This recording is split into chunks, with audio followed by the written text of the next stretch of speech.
we're back. This is the second Astro Drummer episode for today. And it's now a minute before 5 in the afternoon here in the UK, and it's nearly midnight in Manila. Hopefully, some of the night owls are still up and joining us live today. The second Astro Drummer episode is just so incredible. I was just chatting to him just now, and he's absolutely lovely. I've got to say that we had his son on the show in 2022. His grandson was on Ask the Drummer last year. So I think it is time to actually get to know more about the originator, the one who passed on his skills and his genes, because it's all in the DNA. They're like from a family of drummers. So my dear friends, please welcome Tony McGuigan Sr., Grandad McGuigan. Hey! Oh, Granda, eh? Super Granda. Super Grandad, yeah. I don't know. I wouldn't say that, actually. How are you? How are you feeling? Well, as I say, I'm a man of action now. The circumstances stop me altogether now, So I do miss it. I do miss it, but I can't do anything about it now, Anna. I've been to see doctors and everything, and I've been in hospital a couple of times, and there's not a great deal anyone can do for me. So except stick a needle in my arm, and then I'll go altogether. That'll do me. It's So anyway, go on, Dolly, go on. yeah, it's a bit of it's sad that you can't play drums anymore. But you've done the years and you've drummed for so long. I don't even know where to start. But that was so Let's put it this much. way. I started at an early age. Yeah. Well, okay. Well, let's go. So, welcome to Ask the Drummer, episode 132. It's all about you, Grandad McGuigan, Tony McGuigan, also known as Tony James. I That's believe right. when you're doing singing. So, are you born and bred in Liverpool? I know I was born in Ireland, in Northern Ireland. Oh, I was born and raised there. Yeah, I came to Liverpool when I was about 18 or 19 with my parents and my two sisters, my eldest sister and my younger sister, who are still in Liverpool, of course. And I still had one sister back in Ireland, but sadly, some years ago now, she passed away. She had motor neurons disease. Anyway, we won't get morbid over this. Um, I was in Liverpool anyway, and then, well, I had no intentions of drumming for a while. And my sister, who lived in Ireland, still had my drums. She had them at her house. So anyway, it happened that my elder sister was coming out of the house where we lived, yeah. and next door was a girl anyway and her family, and they both got talking outside the door. You see, so this other girl, Jackie, said that she was playing guitar with some friends, and they formed a group, but they didn't have a name. Anyway, she said they're looking for a drummer, and of course, my eldest sister, Joan, her name is, Yeah. said, "Oh, Tony's a drummer." So of course, I was roped into it. So I had to send over to Ireland for the drums, and I got them over. I went and met the other members of the group, and right, I was in right away. Yeah. What's the So, name of the group? well, that's just what I'm going to say to you now. They were Sorry. sorry, you don't you worry. They were toying around with names and all that kind of stuff. So it was one afternoon, one Saturday afternoon. I'd been in town, and I came home because I was still living with my parents. And I came home, and I put the television on, and it was horse racing. Well, I like horse racing. I don't gamble, but I love horses. He said. So I was watching the races. Then there was a horse called the Saracen. So I thought, oh, that's a good name. So when I saw the rest of the gang before after that, I mentioned, why not call the group the Saracens? And they all agreed. So of course that was it. So we played the cavern a couple of times, And right across the road from the cavern, as you probably know anyway, you've been up here in Liverpool, Anna, there's a wall with all the different names of all the different groups that have appeared in the cavern. Yeah. And our name is up on the wall, the Wow. Saracens. It's very high up. You'd have to strain your neck to see it, you know. Yeah. Well, but Very did you cool, already, were you already a drummer in Northern Ireland? Is yeah, that where you started? yeah, well, what it was, I knocked around with some friends over there, you know, and then they were all musicians, and we decided to form a group. And it was first off, it was skiffle, as you know, everybody started with skiffle. I I played this T-tressed bass with a string attached to it, you know, and I played that. Then I graduated onto the washboard and I played the washboard then, you know. So after a while, we decided to form a rock group, if you like. We were like a tribute act to Cliff Richard and the Shadows, and we played a lot of their stuff as well, you know. And we Yeah. did really well. We were playing all over the place. You know, we called ourselves the Heartbeats. I don't know why we called ourselves the Heartbeats, but we did. Anyway, we done really well. We had write-ups in the newspapers and everything else. Then the group eventually split up. Then I joined a show band over Hmm. there. So a Yeah. chap that I knew had a show band, so he asked me to join, so I did. So then that ended. Then my father, who worked in the post office over there, actually, what it was, Anna, um, the troubles over there were starting. There was bombs going off and things of that nature. So he wanted to transfer over to Liverpool. Well, my mother originally came from Liverpool, so he got a transfer over there, and then eventually came back. And my second eldest sister, I was just telling you about, who died, she was getting married, so he came over for the wedding, sold the house, and then took us over to Liverpool, and that's how it all began from there. So Yeah. then there was a guy come over from Germany. Well, I was with the Saracens, and we were playing. We were doing quite well, really. Anyway, he came over from Germany, and they were looking for groups to go to Germany to play in the Star Palace in Kiel. So we decided to enter the competition.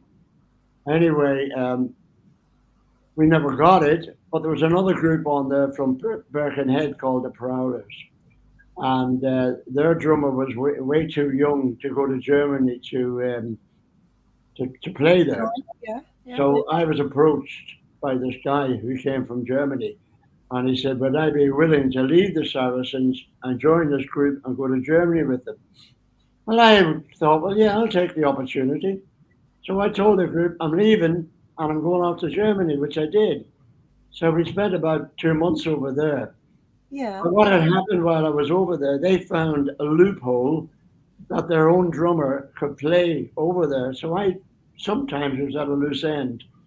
Then a girl group came over from the United States called Goldie and the Gingerbreads. They had a record in the charts at the time. Anyway, her drummer took sick, and she said to me, "Would I stand in with her?" So I said, "Yeah." So I stood in with her and played her stuff as well, you know. Yeah. Yeah. Anyway, we ended up coming back home again, and I was out of work then, so I advertised in a local music store here, you know, Yeah. for some work. And it turned out that the group the ones that answered excuse me, sorry, I'm the ones that answered the advert was a group that I had met from Liverpool in Germany, and they didn't know it was me that it was advertising. And as soon as I opened the door, they were standing outside. They went, "Oh my God, it was me!" No, it What was, year? What well, year was this? pardon. What year? They were called Lee Eddie and the Chevrons. Oh, okay, but was it like in the 50s or Yeah, 60s?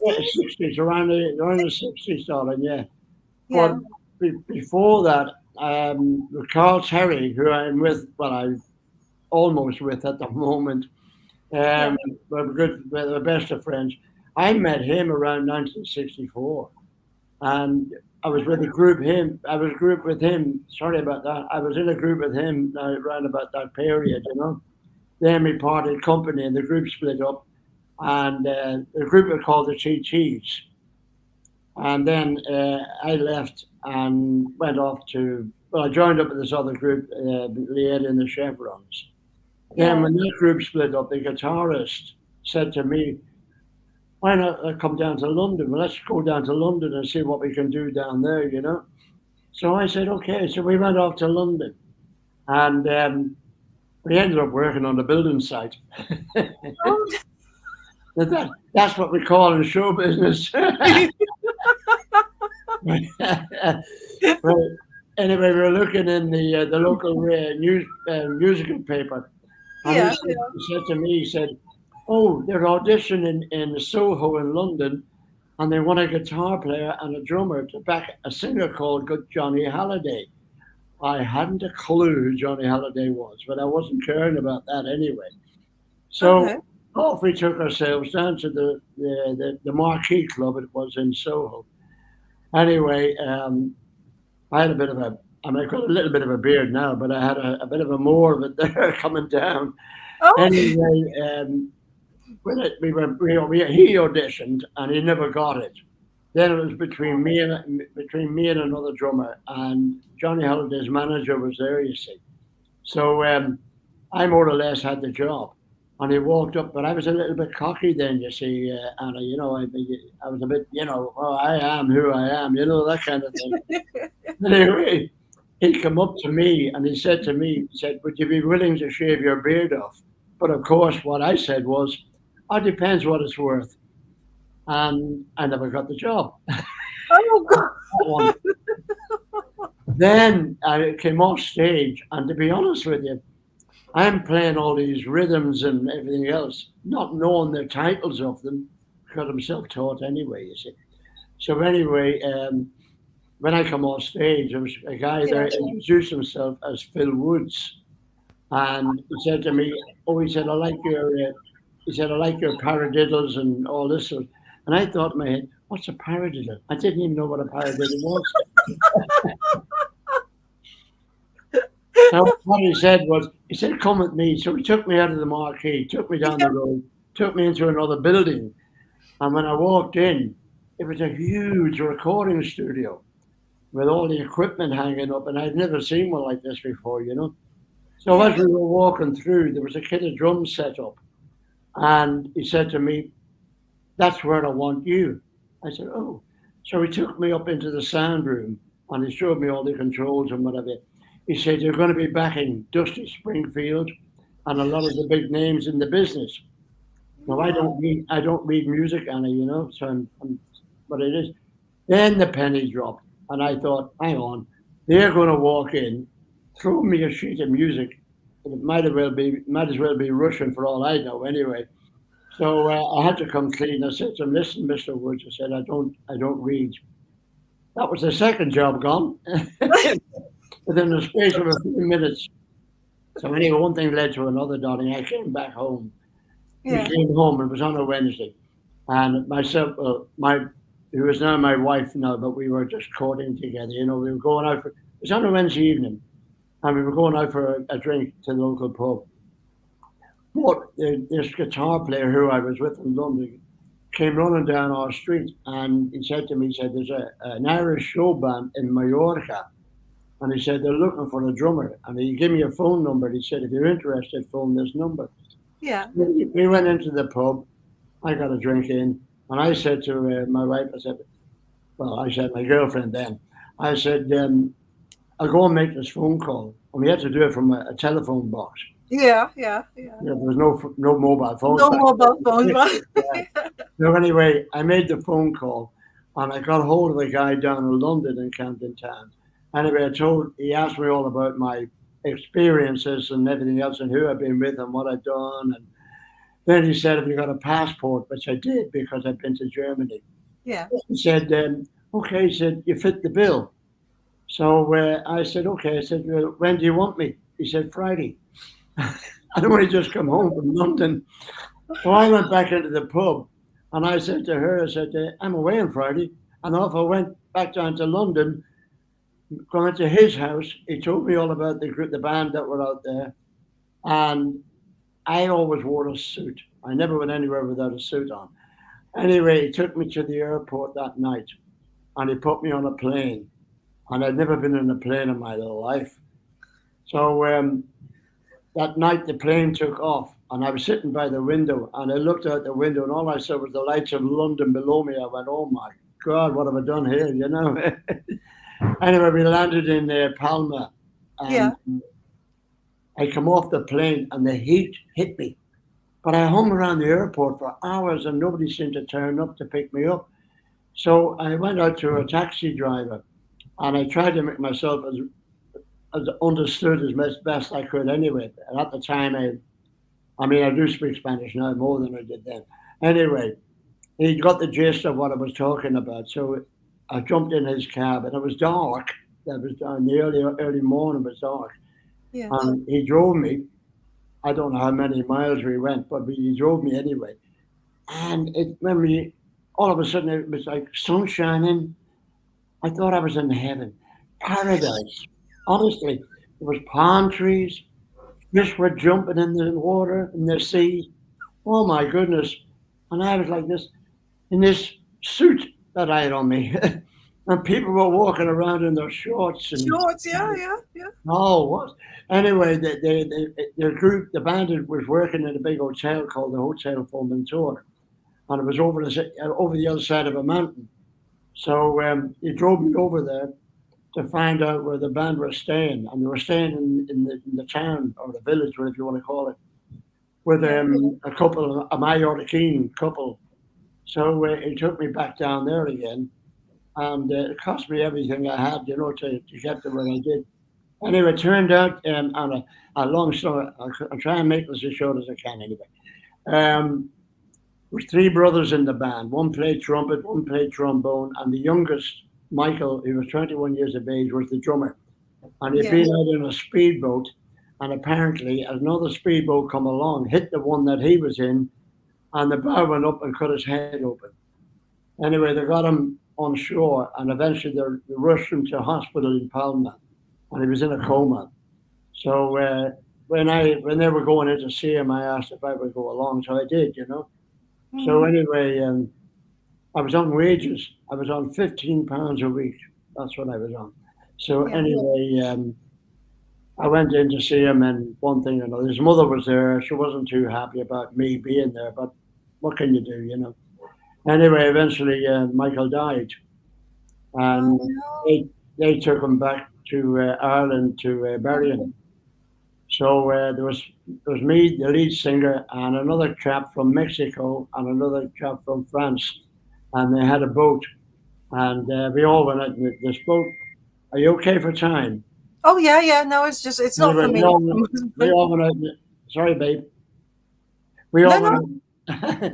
We all went out in this boat, and we went across the other side of the island for a few drinks and one thing, and we were coming back again. It was early morning again, and I was just looking at the wash from the boat. Next minute, bang, we hit rocks. So we all had to get out. Now, not only do I not read music, I don't even swim. So I had to get, and again, and I was in a suit. So anyway, we, we left our shoes and socks on the shore when we left Yeah. Puerto Prudense.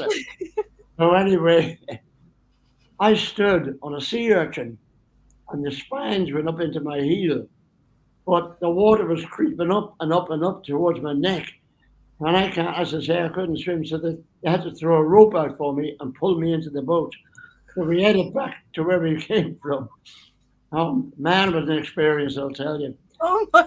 So when I had a doctor in Puerto Palencia, and I went to see him, Yeah. and he said, just bathe your foot in warm water and put iodine on it, and he said that'll help to draw. Eventually, the spines will come out, but it took a long time before that happened. But anyway, that was that. So anyway, the lads came back, and we carried on working again, and then we went across to Madrid, and we lived in Madrid and worked there for a time. Then we came back to London, where I ended Yeah. up living there again and working there. Chiswick was one place, then Ealing was the next. So we worked up and down the country, and then we decided to go back to Spain again. So we went back out to Madrid. And while we were there, we were called to our agent's office. So our agent was Spanish. Anyway, we went down to see him, and there was another chap sitting there with him. We were got introduced to who he was, and it turned out he came over from Mexico looking for a band to open this big nightclub over there in Mexico City, and he chose us. So he arranged everything, the visas, the Yeah. Yeah. flights, everything, and we were away. And off we went over to Mexico. So we spent 4 years. But Wow. inside the first year, there was a producer in Las Vegas was told about us, and he came down to see the band. Now we didn't meet him, but he went to see our manager, and we got the contract for Las Vegas. So we worked in Las Vegas for 2 months at the Desert Inn. Oh Then I, wow. wa- then I was coming out of the Desert Inn one night, and a fella came up to me and he said, "Oh," he said, "I like your drumming." I said, "Very kind, thanks very much." He said, "Would you be interested in joining another group?" I said, "I don't know." I said, "Who are they?" He said, "Well, they're going to be huge in the business." He said, "They're going to call themselves the Doors." Now, have you heard of the Doors? You must have done. You must Oh have done. my God. Yeah. So, but But who approached you? Their manager or one of the members of the Doors? they asked they were looking for a drummer, and this guy, whoever he was, Yeah. wanted me to join them. But I Okay. didn't know them, and they didn't. They weren't really the Doors at the time, but they were going to be the Doors, if you understand. Anyway, they became a big name in the business. But I've no regrets because I just said, look, we're going back to Mexico, and that's where we're going back again. We made 3 albums in Mexico. We done Yeah. television. We had our own television program every week there. So we did Yeah. a lot of stuff there, a lot of stuff in Mexico. So Wow. anyway, we went back there. I went across to LA for a while, and then went back down to Mexico again. Acapulco. I was there for quite some time as well. Yeah. Anyway, so that was that. Then while we were in Mexico, we were working at a big hotel called the Camino Real, and there was 2 rooms, a big room and what they called the bar, but it was like a nightclub. So we had the big names in the business, like Howard Keel, who was in Seven Brides for Seven Brothers and Dynasty. He Yeah. was there singing, and a lovely woman who sang with him called Catherine Grayson, and she was in the movie Showboat and a few other things as well. So I got to know them very well. In fact, Ray Charles, he was there as well. So Wow. anyway, it was our what happened. What happened was our visas had run out, and our manager Oh, okay. wanted Yeah. to renew our visas. So all our equipment was getting packed away. Now, while that was happening, we were flying out the next morning because our manager again rearranged another contract in Madrid while he was sorting out the visas. But I was sitting talking with Catherine Grayson, and her daughter's a lovely. She was a great singer as well. So she said to me, she said, "My daughter's getting married." She said, "The wedding's in Hollywood," and she said, "I'd love you to come to the wedding." But I couldn't go. And I said, "I'm sorry, darling." I said, "We're flying out tomorrow morning off to Spain, so I couldn't make it." But Howard Keel and I became very good friends. We were very close together. After the shows, we would go out together and one thing or another. Yeah. So eventually, the band split, and then the bass player and myself formed another group temporarily. And then I came back to England, back to Liverpool again, and I joined a group called the Lettermen, and that was in the 70s. And we had a lot of success. We done very well. And then one time, one member left and another member left, and we replaced them. but it just wasn't the same anymore, you know. So I said to one of the lads, I said, it's time to call it a day before Yeah. we start falling apart. So we did. We finished up, and that was that. So then I met up eventually with, well, I packed in drumming, and Oh, I decided to go out as a singer. Uh, yeah, yeah. well, I got all the tracks done. Well, I can't sing anymore now. My voice isn't very good anymore because I've contracted emphysema, and I've got a lung problem, and I can't keep the air in my lungs for very long, you know. Hmm. Yeah. So I had to call it a day. Anyway, I done very well. I was up and down the country singing and playing different places, Yeah. Stockport, Salford, all down that way. I did 14 years down there, and I Wow. did Didsbury and all over. You know, I Yeah. did it. Sorry, babe. Yeah. So that's you as Tony James. You were saying, but were you also drumming when you were playing as As I music? said, I called it a day on the drums. I didn't play anymore, and that's when I went out as a singer. Oh, Um, okay. All right. so, but then I took ill. I was very ill. I was ended up in hospital. I have kidney trouble, and it all had an effect on me. And then I contracted before the smoking ban came in. I was breathing in all kinds of fumes from other people, and so therefore, um, it had an effect on me, and I contracted emphysema. So I can't sing anymore now. So now I can't sing anymore, and I can't even drum anymore. So how about that?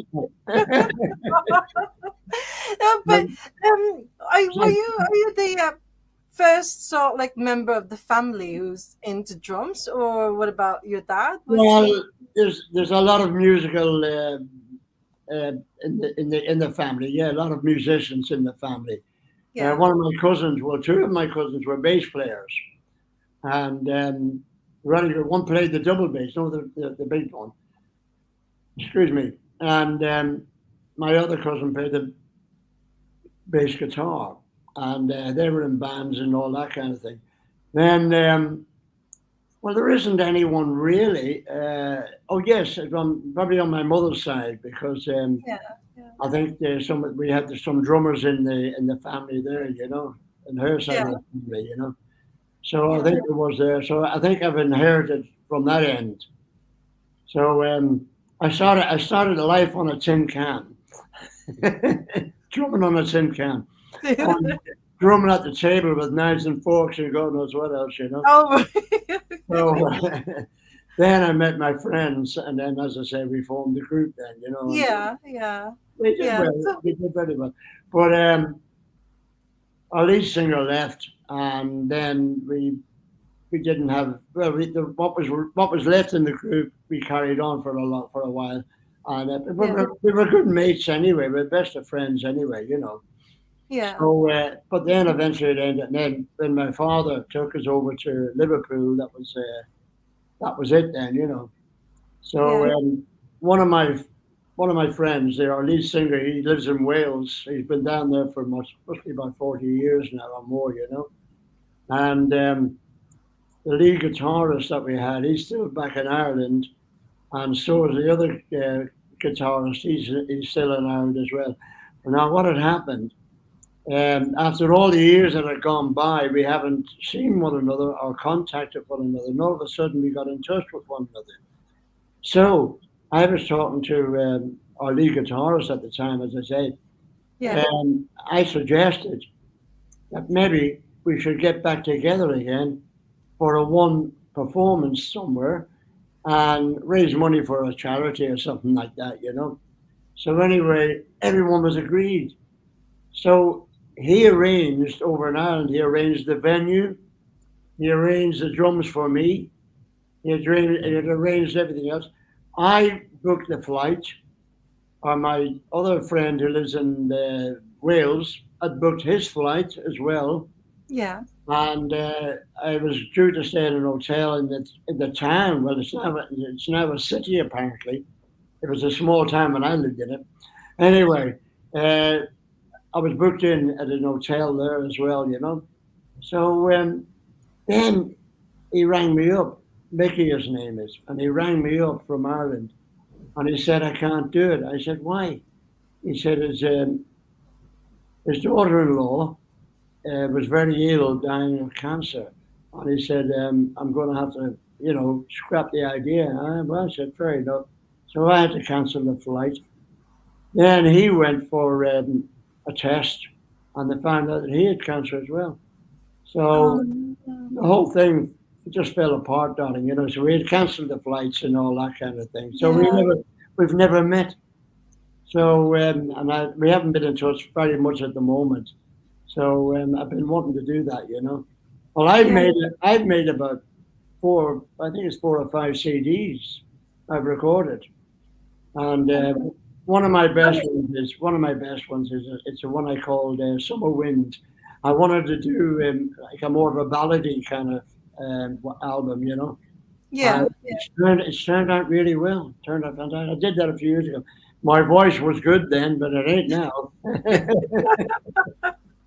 well, Go on, I mean sorry, now. baby. I'm the one who's doing all the talking here. Have you got Oh any? no, it's well nowadays. Like, people are just releasing or reissuing the music that they did back then. So it is possible Oh, that, right.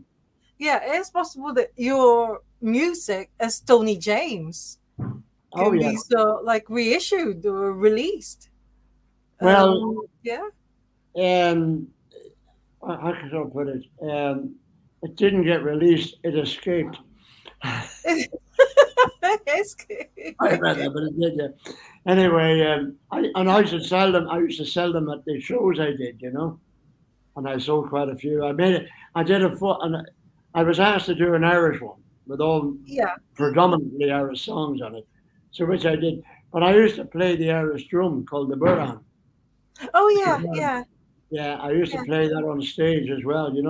So I think really all this what's happened to my hand is all derived from drumming. It's all come from that. So at the moment I'm incapacitated now.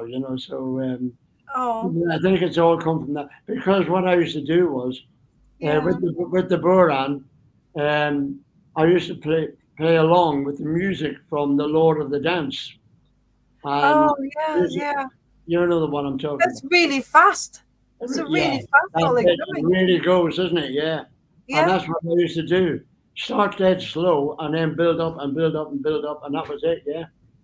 yeah, So it speeded up something really fast. So I yeah. used to do that quite regularly on stage, put a mic behind the buran and play on that. Oh And I did Irish songs playing the buran as well. yeah. So that, along with that was before I went back drumming on the drum kit again. And this was then that I met up with my old friend Carl Terry, and Mm-hmm. um, he phoned me up one day and he said that they were doing a gig in Liverpool somewhere, and he said they didn't have a drummer. He said, "Would you stand in?" Well, Carl and I had worked together anyway, so he said, "Would you stand in?" So I said, "Okay, yeah." So I did, and then he said, "We're going to have rehearsals." I said, "Well, I'm at a loose end. I'm not doing anything. If you want a drummer, here I am." So we did, and Yeah. that's how we become really good mates. So when I met them all last night, oh, their arms were around me and hugging me and everything. Oh Oh, it was lovely. But yeah. I felt, I felt as though I should be up there. I felt as though I should be there playing. The band played really well. They went down a storm, absolute storm. But I Yeah. felt as though I needed to be there, but I couldn't. So unfortunately, I can't now. Yeah. Well, it's a shame because I was supposed to go and see Carl and the Cruises at the Cavern. No, but I was ill. I was ill Yeah. then, Anna. Yeah, well, what had happened there, love, my love? Um, I think all this was leading up to where I am now, and I've been passing out, uh, fainting. Well, I've done that a couple of times. I did that a couple of times, but I had to cancel a couple of the gigs, and prior to the cavern, then they were doing where they were last night. It was a pub, but where they were last night, uh, I had to cancel that, and they couldn't do it. And then we were supposed to go to Llandudno in North Wales. Yeah. We had to cancel that as well, and I couldn't do that either, and they couldn't go either because they didn't have anyone to stand in for me. So anyway, the next time, the place where they were last night came up again, and I said to Karl, "Get a drummer. Do not cancel. Do not cancel. Carry on." I couldn't even rehearse. I couldn't do anything. I was ill. Yeah. Anyway, when I finally, well, my wife saw me one evening. I was having dinner at the table, and I just passed out at the table. I just lay. I was slumped over the table, you know. So anyway, eventually, what had happened was, well, I told him the last time. I said, "Don't cancel the gig." I said, "Just get yourself someone in and do that. You know, play do the show," which Yeah. they did anyway. So, excuse me. So anyway, then it was the cavern, and I was in no state to do the cavern. I couldn't do it. I couldn't do the cavern, babe. And Yeah. that's when I got Sonny to get back in touch with you about that, you know, as well, you know. Well, So they as had long as you. Sorry. as long as you're feeling better now than before. Well, Yeah, it's well. Oh yeah, yeah, yeah. Oh, will do, yeah. No, no, that was Anthony. He just come in, my son. oh, oh right. No, I'm in their house at the moment. Oh, Yeah, see. hang on a minute. Now it just reminded me. It just reminded me. I've been with a country band as well. I played country music, and they were called the Kelly Band. So the lead singer was a fella called Paddy Kelly, and he was the lead vocalist. And Yeah. then I did well. I think I mentioned about the Lettermen in the '70s. Yeah. I Yeah. joined them. I joined them when I came back from Mexico. You know, and that's the way it's gone on from there. Then you know, and then I ended up meeting Karl again, Karl Terry, and that was how I ended up with the Cruisers. You know, or Yeah. like I said, I couldn't do the cabin, and that was out completely. Yeah. So Can I just ask you? So were you still drumming when Tony McGuigan, Tony, your son, was born? what, darling? Just Were you still drumming at the time oh yeah, when you had oh Tony? yeah, oh yeah, long before that. Oh yeah, Yeah. absolutely. Well, I've got two sons. One lives in Canada. He's our Is he youngest. a drummer? Is he a He's drummer as well? he's a great musician, but he won't play in public. But he's a great musician. He can play guitar, six Oh, string or a 12. He plays piano. He's got a room full of synthesizers and everything else. But yeah. he only plays at home. He won't do it anywhere else, you know. He sat Oh, down at the piano, literally. He never took a lesson in his life. And he sat down at the piano and he played classical music. And he played a classical piece of music. And yeah. he never studied it. Never ever studied it. So he's got a great talent, but he won't, as I say, he won't do it in live. You know, he's got his own business over there, you know, in Canada. Yeah. My grandson over there is a great musician also. He is brilliant. Oh, wow. He plays guitar, drums, writes songs, does all that, you know. So Yeah. yeah, so it comes from me, I suppose, you know. Yeah, obviously. I mean, did Well, you but did not you only teach that, they can blame me for it, you know. did you teach Tony how to play the drums when he was little, or did it just sort of like come out like naturally for him as well? Like, It just came naturally. yeah, Well, Anthony, who you've interviewed before, he was yeah, the first one of our gang that you interviewed. But he just picked it up. Well, what I'll tell you about this, when we were in Las Vegas, and he was only about just over a year old, yeah, and myself and my wife and him as well, we went downtown, and we went into Woolworths, and as we were walking around, there was a little kit of drums was set up with a chain round them, a little red kit of drums, you know, lovely. Well, lo and behold, he grabbed hold of the chain. He wanted these drums, and he got hold of the chain, I had a hold of him by the hand. He was dangling in midair, wanting this kid of drums. So we weren't going anywhere. We weren't getting anywhere fast. So it ended up, we said, okay, okay. So we bought them for him, you know. So we got photographs of him sitting outside we had a bungalow just at the back of the Desert Inn. And he was sitting outside there playing the drums there, you know. And he was just about a year older then, you know. So it was always there with him, you know, right the way through, you know. Yeah. Years. He started out originally sitting out in the backyard of the house that we lived in with a with an ashtray on a stem and pots and pans, and he was drumming and all that, you know. But yeah, yeah, it's in the blood, as the old saying goes. And then Sonny, of course, well, say no more with him, you know. Yeah. Legend in the making, You Sonny. saw, you saw him in the cavern, didn't you, that Yeah, time? yeah. I've still, Absolutely I've still amazing. got that photograph of you and I. Yes, I do too as Yeah, well. but Perry took the photograph. You remember that? Yeah. Yeah, I've still got that photograph. It's on my phone. Brilliant. So, all these years that you were, because it's like how many decades from the 60s until recently? Because you only recently just saw like could stop drumming. Oh yeah, but Yeah, yeah, well, all through the '60s, well, as I said, the group back in Ireland and yeah, programs yeah, and all that, I've been with them. I stood in, I stood in with all different groups and bands and stuff like that. You know, when yeah, anybody was stuck for a drummer, I was the drummer. When it was then they played the Irish music, I was the drummer. So yeah, I stood in with almost like it was learning. It was learning my trade, but I was good enough to do it. But I was yeah, capable of yeah, doing it. And that's the whole part about it. I was capable of doing it. And then, of course, yeah, things progressed from that then on, you know.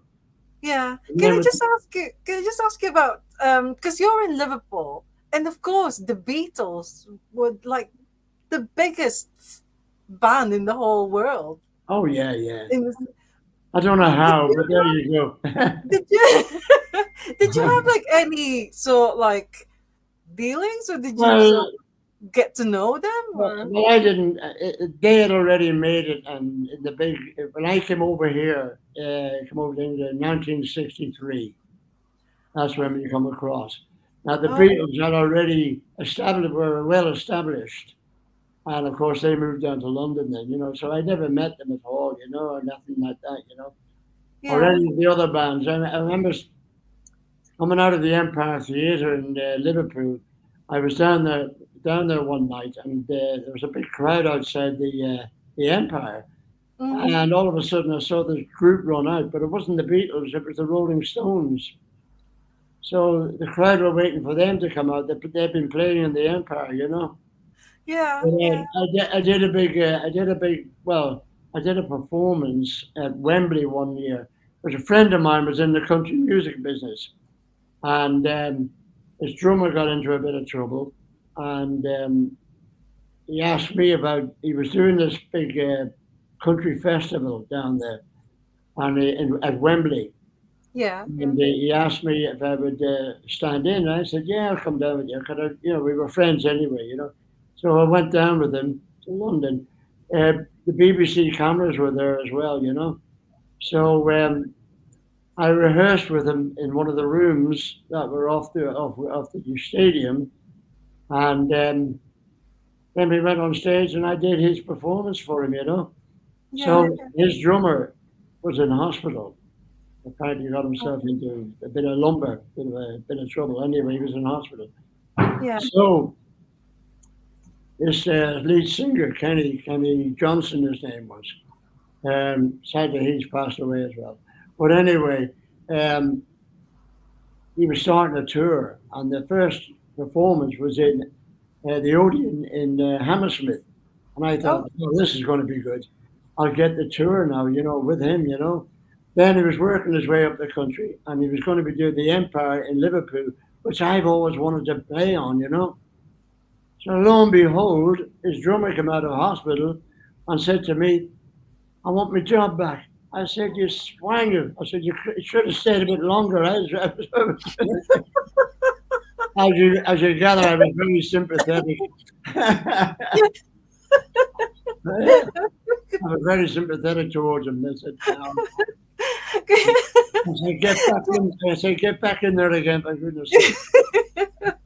And wait, Well, sorry, go on. Then. yeah, Tony and Sonny obviously got your drumming skills and your drumming soul like genes and everything. But what about your singing? How about So like, did that? they Well, sound to be like? perfectly honest, when I was younger, I could never sing properly at all. I could never hold a note properly or anything else. And I would change keys and all that. I tried to do. But anyway, it turned out when I joined the Derek Joy show band, that was the band I joined in Mallorca. Yeah, And it just happened one night that we were playing and I started singing this particular song. So they said, "Oh, that's good." And I was in tune, would you believe? So then what had happened? Um, there was a song out by a group called Sam the Sham and the Pharaohs. I don't know if you ever heard of them, but they did a song called Woolly Bully. And on the oh beat, yeah, you remember Woolly Bully? yeah, yeah, yeah, On the beat side of that record was another song called Ain't Gonna Move. So yeah. I started singing that, but in falsetto. So then they come up with the idea, why don't I dress up in a dress, a wig, and these pair of boots and come out on stage and sing their songs, which I did.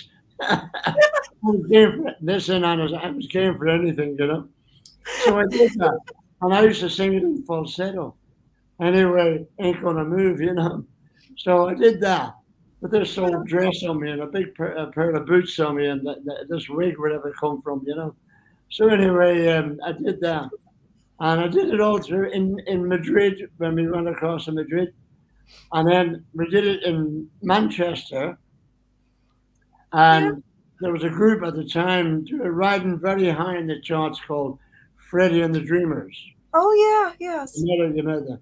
Well, yeah, the guitarist of that group, a blonde chap, he was coming in that night. It was a club in Eccles, and it was called the Talk of the North.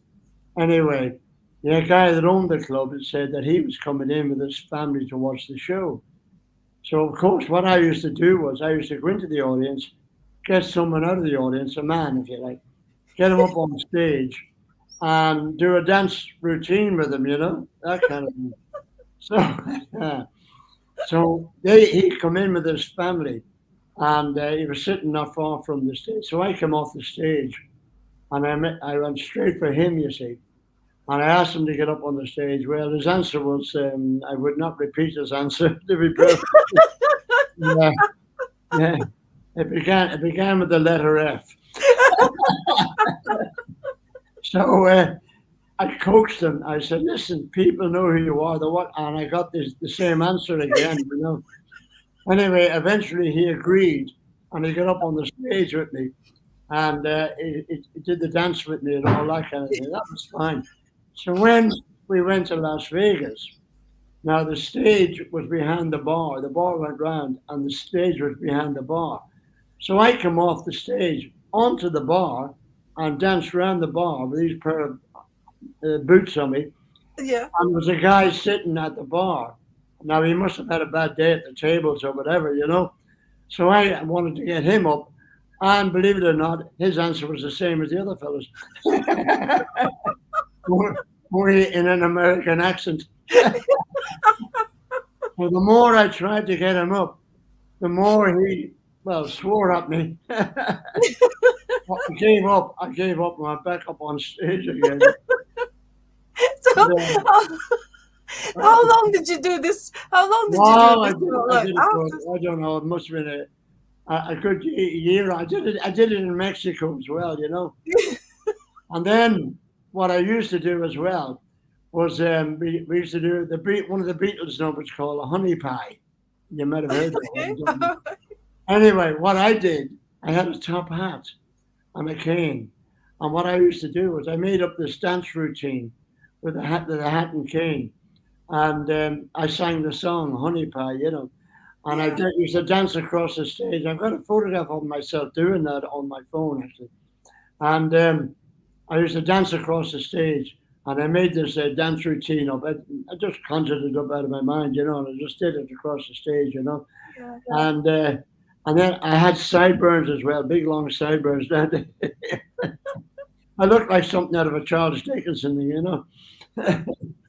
But I did all that, and when we did when we did the Camino Real, the big hotel that I worked in, I met Yeah. up with another guy who was a fellow called Lon Fontaine, and he was a dancer himself.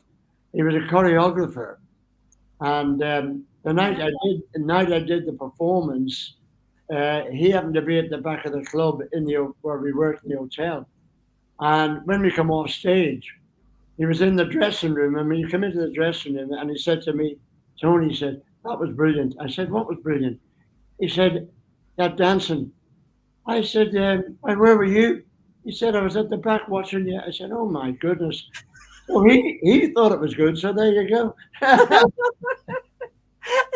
So like Well, thinking, I danced across the stage with this top hat on and yeah. cane and everything. Oh my goodness me! Well, we did it. We did it. We did a big open air show. Uh, one Sunday morning, we had to do a big open air show, and I did it then, and that there must have been about maybe 10 or 15,000 people there, watching the performance, Yeah. So it was for all the poorer people who couldn't afford to come to the clubs and watch the shows, So we Oh, did see, that as well, So we did that. yeah. But yeah, I did it, and I don't know how I did it. I was hungover. I was hungover. I've known the No, old ladies. I think I, I I think you should convince Tony to do the same routine with the real people. oh, So- he, he hasn't got my way in that respect. He's a great drummer, but the thought he drove with him, he wouldn't even sing. He wouldn't even sing. Well, of course, Sonny, who's next to me, wouldn't do the same thing either. He wouldn't. Yeah. But I'm a bit of an extrovert. I think I do things where others wouldn't. Uh, but So who's the sorry, most famous say musician that you've ever met all these years? that I admit. Yeah. Well, of course, I mentioned about Howard Keith. Well, when I was in Las Vegas, I met up with Sammy Davis Jr. Wow. You've heard of Oh him. wow. Well, you know what kind of an entertainer he was.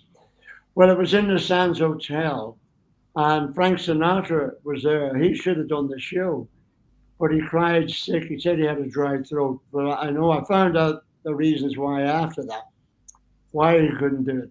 Anyway, he sent for Sammy Davis to come down and do the show Yeah. on that same night.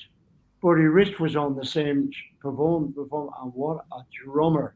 Oh my word, what a guy! He, you Wow. know, he drummed with his left hand, and I'm not kidding you couldn't even see it. It was that fast. He was brilliant. But then Sammy Davis come on, and he did his whole performance. He was absolutely superb. So afterwards, we were having a drink in the bar. Our contract hadn't started at that point, so we were all having a drink in the bar, and we noticed Sammy standing by the bar. You see, so we talked among us. I said, well, let's try and get him over to the table and see what we can have a chat with him. So I Yeah. went over and I went over to him and I said, Sammy, I said, would you mind joining us? So he said, no, okay. So he came over to the table and he sat with us and we just said to him, we're going to be starting work in the Desert Inn and can you give us some ideas? He said, just go on and do your show. He said, that's it. That's just do what you do. Well, we did. But we had to change it about 3 times. Anyway, so yeah, I met up with him, and but then we were in we finished our show one night in the Desert Inn, and we went up to Caesar's Palace, and just not long after that. And anyway, there was a duo on called the Ritz Brothers. There was something similar to the Marx Brothers, and they were a comedy, and they had a band behind them.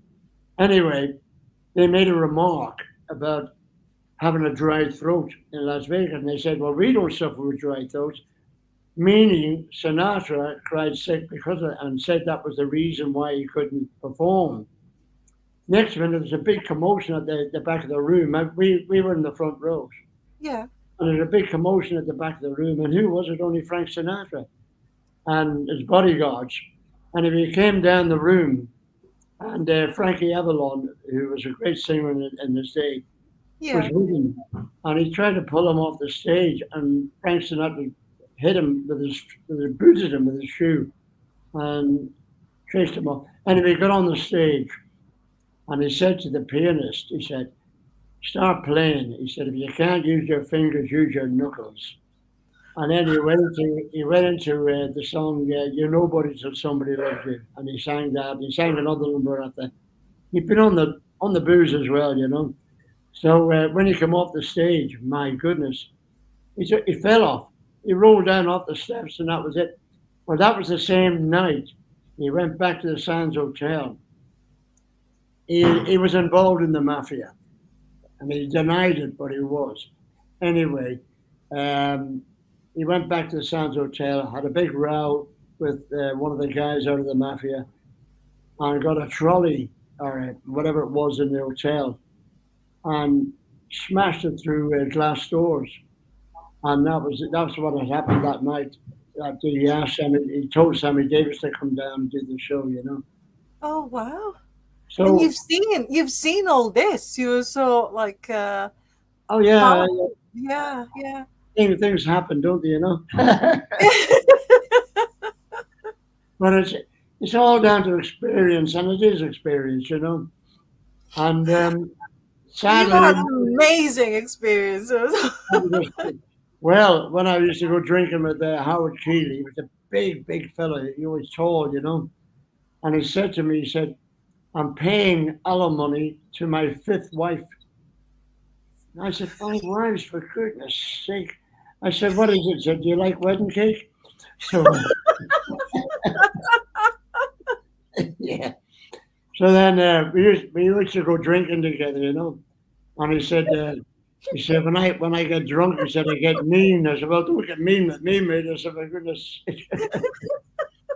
But it was an experience. Eh? Well, we were in the club, the part of the room it was in the hotel. We were sitting. Our show was over, and when the door opened, it led onto the stage. You see, so we Yeah, were sitting by the bar having a drink, and the door opened, and we looked over, and who was it? Only Ray Charles with this guy who was leading him because Ray Charles was blind yeah, anyway. yeah. He was leading him onto the stage. Now we just kept quiet. We just sat there. And as he was coming past, he went, "Okay, guys," he said, "I'm just looking around." I know, yeah, oh, brilliant, brilliant, you know. Well, we had, What would be your what would you say is your best gig ever oh throughout my, your career? What was your best gig? wow, there's one for me. Um, Goodness me, let me think. I've had some really good ones and some bad ones as well. I might add. But I'm just trying to think now what would be my best one. Oh, Lord, good Lord. Um, no, it's hard. That's a hard question, not my love. I'm trying to think of an answer here. um, well, I would put it down to the shows that we did in Mexico in a club called the Señorial, and that's where we did our performance. I mean, well, really, we didn't have a bad night there. You know, very rare we ever had a bad night. So it was really good there. You know, we did. So I would put that down as maybe one of my best ones anyway. You know, Yeah. in the Club Señorial it was called. Oh, Our last performance there before we came home, um, they brought in the mariachis. Now you heard of the mariachis? I'm sure yeah. you have. They brought them in to stand in front of the stage and play for us, you know. And then Oh, then they met us at the airport when we were leaving, and Yeah. they played again for us at the airport. Oh, that's So right. that was really nice. Yeah, it was fantastic. It was What? brilliant. Yeah. What would you say then was your worst gig ever? Oh my goodness me! Oh, yeah, yeah. It was a night that I died on my own. Oh my word! Let me think. Well, it was probably with the Derek Joyce band in Mexico, and what it was, I like my drink, and I'd been drinking all day, and I went on stage that night, and one of the songs that we did was called Sunny, and it was called Sunny. Yeah. Yes, So yeah. my life is, you know the one. So yeah. So Really I nice. Yeah. thought I thought I was doing brilliant on the drums. So each time the song come out, Sunny, I was going around the kit, rolling around it with them on the toms and everything, playing all that. And I thought, wow, I am playing brilliant here. So I got off stage and I was told different. That was awful. Well, really, apparently that was bad. But well, where I was situated, the stage came along and then it went up on a rise, and I was up on this rise, you see, my drums, and there was a table just below me, and people were sitting chatting away there. But Yeah. the bass drum was here, and it must have been in this other fella's ear. He could hear it, and every now and again, I saw a hand come up and turn the keys on the bass drum. So he thought what he was doing was turning the volume down on the bass drum. But what he was doing was slackening the blooming head on it. So I used to play with the heavy end of the sticks, with the sticks. So I was playing away, and I saw this hand come up, and I looked. I didn't do anything there and then. So I carried on playing. Next minute, up come the hand again, doing that. So I went, well, boom, and I caught him across his knuckles with the stick, and carried on playing. So anyway, there was a big bouncer in the club, a giant of a man, but he was a great fella, and he saw what had happened. So he ambled over to the table, and there was a table at the back of the room, and he asked them to get up and sit at the back of the room. So he got them out of the way. But this guy was fiddling with the drum, fiddling with the bass drum, trying to turn the little heads off it. But then there was a night. There was a night. One night we come on stage, and again when we were off on our break, there was drink. There was a lot of beer going there. So Yeah. anyway, we came back down onto the stage to do our next performance, and I got up on the drums again, and all of a sudden I felt dizzy, and I had this huge big speaker behind me, and I felt dizzy, and I thought, oh my goodness, I've been drinking too much here. So I was going to get off the stage, and the toilets were behind me, and I was going to get. So what I did, I put my hand on the speaker to get up, and the speaker was moving. And what it was an earth tremor. The whole city was moving, and there was a Oh, big chandelier in the room, and it should have been going round, but it was going back and forward. So anyway, we had to start playing. The people wanted to get up and dance, so we had to start playing. Well, the whole place was shifting and moving. Most of the goodness, yeah. Anyway, when we finished up in that club, we moved downtown a little bit more to an hotel, and we worked in the bar, what was at the top floor, and on the yeah. 15th floor is where our dressing room was, and I was in the toilet there. And next minute the door started banging, and our lead singer shouted into me. He said, "Tony," he said, "there's another earth tremor." I said, "Yeah, well, okay, I know all about it now." So it didn't bother me, that one. But the one that did bother me was because we had a television program the next. That was a Friday night, and we had to do a television program on a Saturday Yeah. morning. So it didn't hit me on a Friday night, but it did on the Saturday morning when I got up. The nerves were it hit my nerves then, so I couldn't stop being sick. And Oh, I thought, oh my God, I'm never going to make it down to the television studios. yeah. Yeah. Well, Yeah. eventually I did. It eased off. and I got a cab and I got down to the studios. We did the performance. But Yeah. yeah, we had things like that happened. Yeah. Well, that's absolutely amazing. I mean, I'm gonna so like really, because when I said to you, where do I start? Because I know you've had so many experiences like that, but I'm gonna so like let you go as well. But before I do that, I always ask this because I've asked Tony McGuigan, I've asked Sonny, do you twirl when you played the drums, or did you when you played the drums? You know, when I with the did sticks. when I did Did you twirl with the sticks Oh or yeah, I used to do that.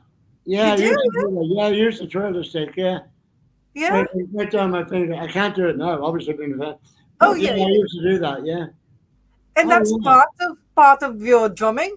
Did you No, I so? was no, I was just posing. That was all.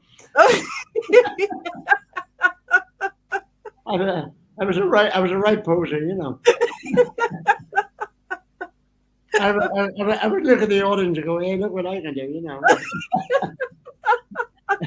I go, I bet you can't do that. Yeah, I used to do that. Yeah, I used to just do it. What the heck, for the fun of it. Yeah. But yeah, I used to do that, Bobby. Yeah, of course I did. Yeah, Yeah. I, I, Well, I was a disc twirler, a stick twirler. Sorry, darling, not a disc. um, what about heroes? Do you have any? Did you have any drumming heroes? Like, or your influences, maybe, or the ones who inspired you to play Yeah, drums? well, my grandson obviously was influenced by me and Sonny, and of course Sonny here. Yeah. Um, well, it passed down the line. It came from me to Sonny's dad, Anthony, and then Yeah. now to Sonny, and then my grandson who's in Canada, and he's a great musician as well. So it follows through, right the way along. I Yeah. suppose I'm the one to start it all off. Yes. And they Pass should all thank you. pass them a bit on. Yeah, they should all thank you for your for your skills, for your drumming skills. Oh, well, But there did you you are. Yeah, my what goodness. about when you were young? Did you look up to any drummers or Well, my uncle was a drummer, and I wanted him to teach me, but he didn't, and he wouldn't. But then I picked it up myself anyway. Oh, okay, yeah, yeah. I used to um, I used to play in the house that I lived in. I used to play in the front parlor of the house, but I learned songs from the radio, so I used to sing the songs to myself and play the drums as well. And that's how I Yeah. more or less got going, that way. So Yeah. then, as I say, I met up with my friends, and then we formed the groups and all that kind of thing together again. So Yeah. with all that, I'm self-taught anyway. I taught myself what to do and how to do it. The same with Sonny, same with Anthony, the same with my son, grandson Kieran. His name is over in Canada, Yeah. Yeah. and he he did it. But I did a couple of shows in Canada, not drumming, singing. I did a Christmas. It was a New Year's Eve where my son lives. There's Yeah. a Canadian Legion Club, and I got booked for that, and I did the show there for them. And then the manager of the club rang me up a few days later and said, "Would I do a Saturday night for them?" Which I did as well. So I did a lot over in Canada. Oh, that's brilliant. I Yeah. wanted to, I wanted to drum there, but there was no way I could do that. Yeah. Yeah. Well, you did sing, so you sang there, so that's good. Sang and I went. Well, Then I met a girl singer, a woman singer, if you like, and her husband. Um, sorry, darling, got a little drippy nose.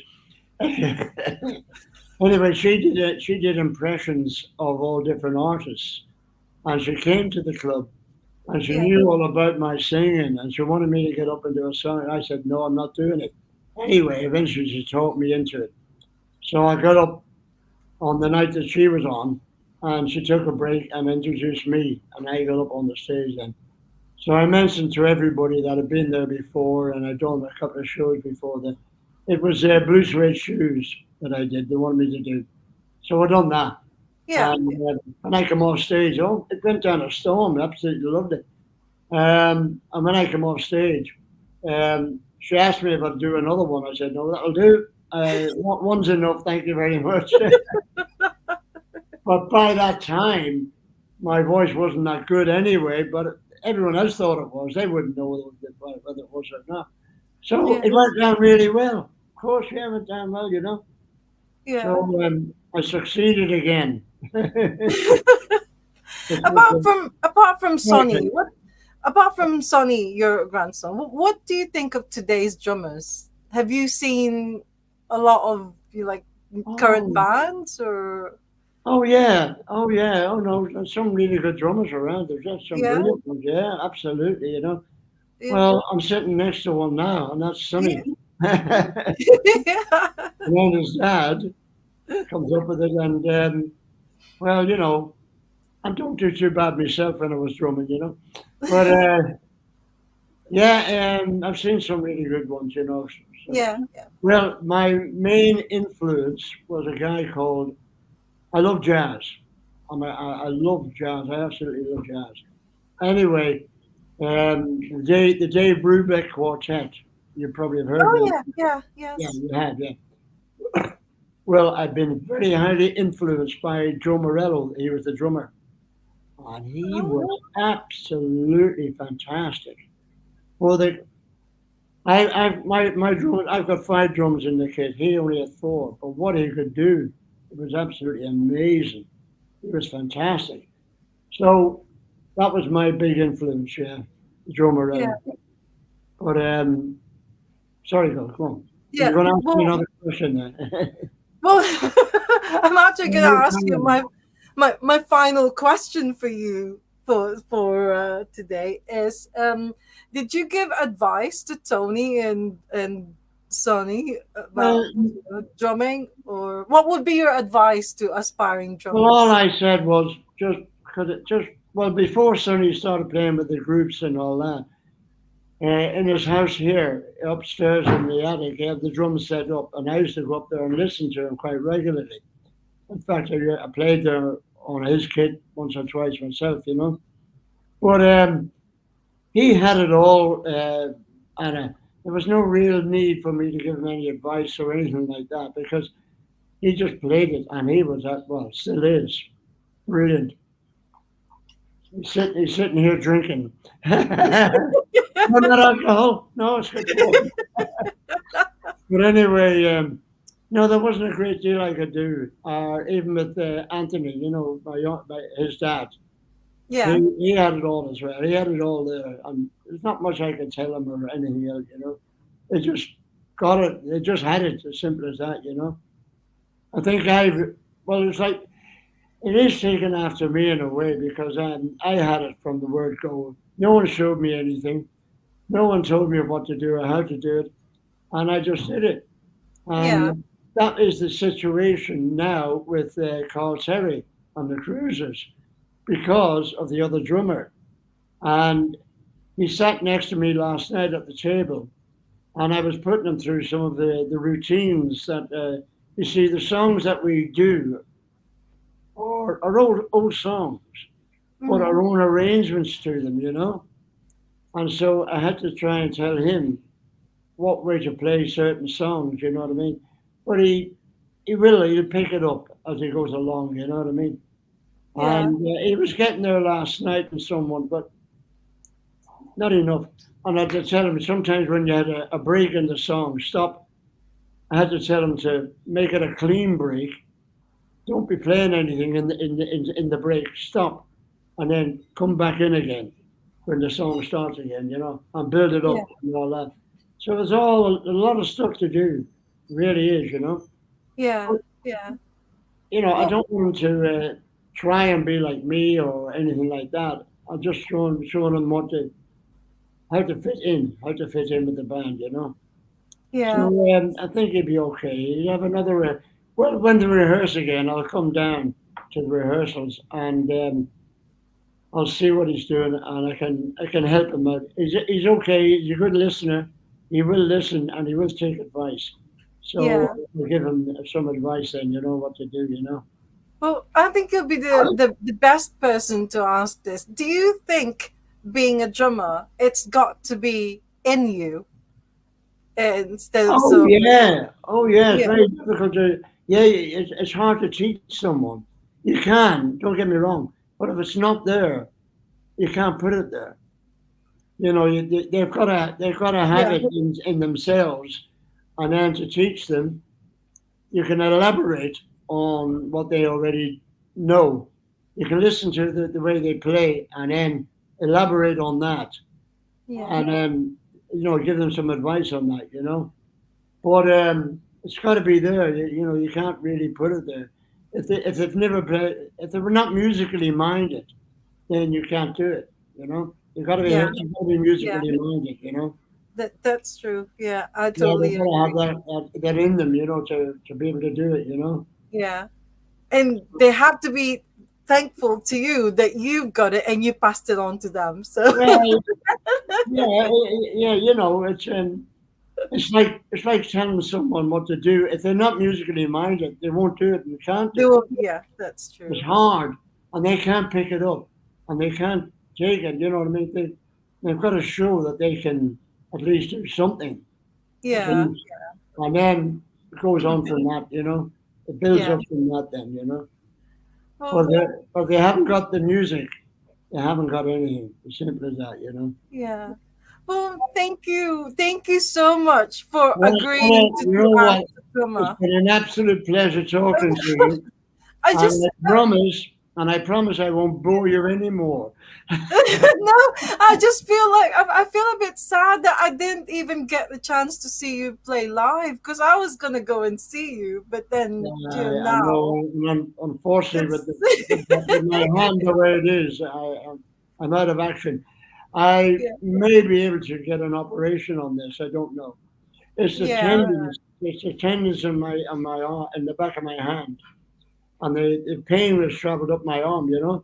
yeah. So, well, what it was, I went back to rehearsals because I hadn't rehearsed for a long time with the group, and I went back to rehearsals, and I thought, well, I'll give it a go, but if I find I'm struggling, I'll stop. So, while we were going through the numbers that we do, Karl was standing next to me, and he kept asking me after each song, you okay, you okay? I said, no, carry on, we'll do another number, do it. Then it got to the point where the strain was really bad. I couldn't keep the rhythm going. I couldn't hold the sticks properly. So I said, that's it, lads. It's over. So oh So I had to call it a night that night. I had to finish. And then yeah, Carl was in Berlin, and I rang him up. I said, Carl, I said, you're going to have to get a replacement made. I said, I've had it. I can't work anymore. And the pain right now is traveling all over the place at the moment. oh So well anyway, not a problem. yeah, I'll get over it, somehow. yeah. As Um, long as you're well and oh yeah, everything else is yeah, fine apart from that. You know what I mean? So, yeah. Like I said, I mean you're looking really well because okay, thank you very much. I appreciate that very much. And you, hang on, I pass the compliment back to you as well. You're well, looking, you're looking brilliant. thank you. Well, Wow. hope I get to see you again. Well, Uh, I hope maybe the so, real and I people hope. gig or head feeder gig. Well, I hope I get this all organised, and I'll go back drumming again, and let's hope we meet up again and do that. That'd be I brilliant. hope so That too. would be brilliant. It'd be You take really lovely. care. Really Yeah, lovely to see you again, yeah, apart from on the screen. yeah. Well, thank you so much, and take care. Take care of yourself, It's been and a, it's thank been you to Sonny McGuigan, and Tony McGuigan as well. Your son. Thank you very much to all thank you as well, and the I family of appreciate, drummers. appreciate everything that you. Well, I'm hoping I gave you enough information anyway about what I Oh, can and it's what I can. amazing. I mean, I'm like really, especially the story about the doors. You could have been so like the And doors. I know, I know. Well, actually, we've been talking that long. It's now Monday.